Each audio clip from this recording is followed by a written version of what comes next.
Sadhguru has just had a very life-threatening situation. He had headache for the last 4 weeks. The headache was very severe, and he was, ignoring the headache and doing all because he wanted to do all his normal activities. He was resuming all his functions, all his meetings. He even carried out the Mahashivratri function on 8th of March, despite the fact that he was in agonizing pain. He somehow ignored the pain and he continued with all his meetings. The pain really became severe on 15th of March. And that's when he consulted me, and we knew immediately that there was something sinister happening, the way the pain was worsening. And this was around 4 o'clock. I insisted that we have an MRI, but he had a very important meeting at 6 o'clock. He's so focused on his meetings. He told me, "Doctor, I've never, in 40 years of my life, I've never missed a meeting. And I can't miss this 6 o'clock meeting."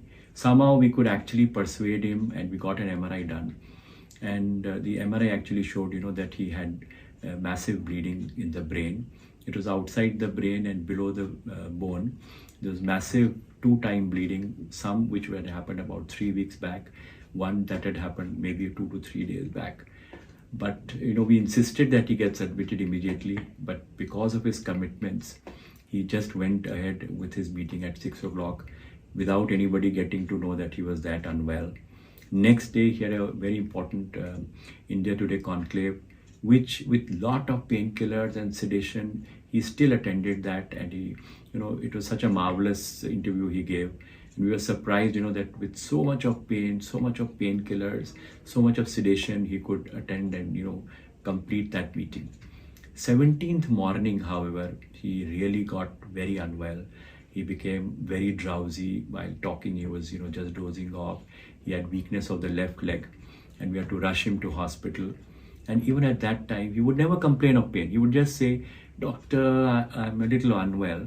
But that morning was the first time he said, "Doc, I think the time has come to do what you want to do."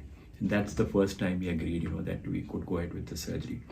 So 17th, we admitted him. When we got the CT scan, there was life-threatening swelling in the brain. The brain was shifted to one side, and he had become very dull, very confused, and the left leg had started to get weak.